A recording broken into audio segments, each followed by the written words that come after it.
Cyril, on est obligé de parler de la part de responsabilité de Christophe Galtier parce qu'un entraîneur qui ne franchit pas les huitièmes de finale de la Ligue des Champions au PSG est forcément coupable et aussi forcément sur un siège éjectable.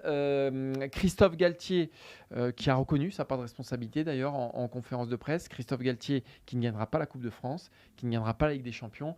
Est-ce qu'il faut se séparer de Galtier dès l'été prochain pour le Paris Saint-Germain? Est-ce que le costume est trop grand pour lui? Ce qui est sûr, c'est qu'il n'a pas aidé son équipe sur cette double confrontation. Ça, on peut le dire. Alors, il s'est un petit peu réfugié derrière les absences. On pourrait, c'est vrai que quand on perd et Marquinhos et Nordi Mukiele, bon, sur un match comme ça, c'est assez inhabituel. Il n'empêche que moi, c'est dans son coaching que je comprends pas comment il a pu autant tarder à lancer des forces vives, alors qu'on voyait Vitinha et Fabian Ruiz tirer la langue et que le Bayern commençait à prendre le pas physiquement sur ce milieu de terrain-là. Et c'est une constante un petit peu, je trouve, dans le management de Galtier cette saison, c'est que il a eu des coachings souvent tardifs qui ne permettaient pas au Paris Saint-Germain de trouver d'autres réponses sur le terrain. Après, sur son avenir personnel, quoi qu'il arrive, il va être en danger parce que c'est le lot du Paris Saint-Germain. Il l'est déjà, oui. Il l'est déjà et je pense qu'il ne sera pas seul puisque Christophe Galtier est venu, mais c'est surtout le duo Campos-Galtier qui sera analysé parce que si Galtier a mis le doigt sur l'effectif, c'est aussi parce que l'effectif a été construit très bizarrement et quand on voit encore une fois que Paris est obligé de compter sur 2 gamins de 17 ans en 8e de finale de Ligue des Champions à l'Allianz Arena au retour, ça dit aussi quelque chose du problème de construction de cet effectif avec des joueurs donc, finalement dont Christophe Galtier ne compte pas vraiment dessus. On pense à Ekitike, on pense à Carlos Soler, qui sont plus là pour faire le nombre que pour apporter quelque chose en sortie de banc.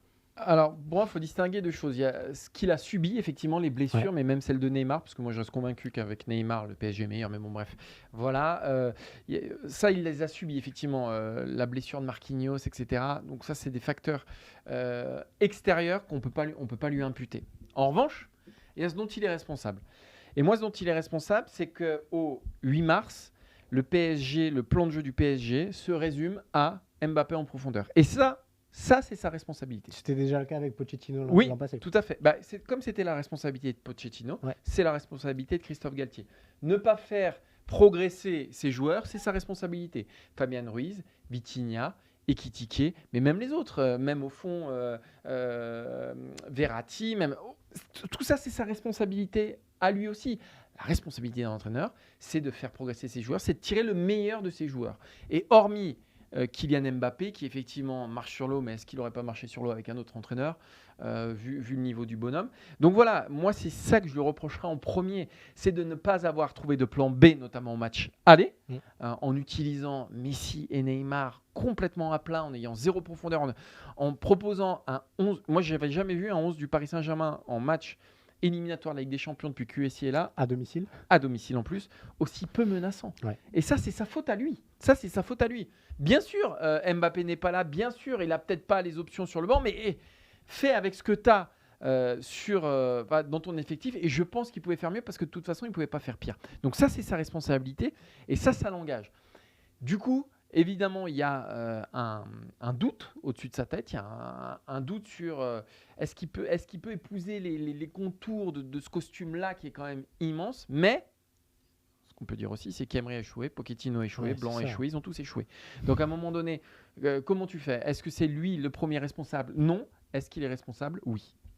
Comme tous les autres avant lui, c'est ce que tu racontes. Et il faut se souvenir aussi que Christophe Galtier, c'est un entraîneur qui a toujours réussi, notamment à Saint-Etienne et notamment à Lille, à former un projet collectif. Et à Paris, et on l'a vu lors de cet avant-match, ça n'existe pas vraiment. Non. Ça ne repose le projet, que c'est sur Mbappé. ne repose que sur des individualités. Ça ne changera pas et ça n'a pas changé en tout cas. Il faut que ça change, mais pour l'instant, ça n'a pas changé. Et Galtier, il est forcément dépendant de ça. Et tout Christophe Galtier qu'il y ait, et toute ambition collective qu'il pourrait avoir, il est dépendant du projet parisien qui est brinque-ballant.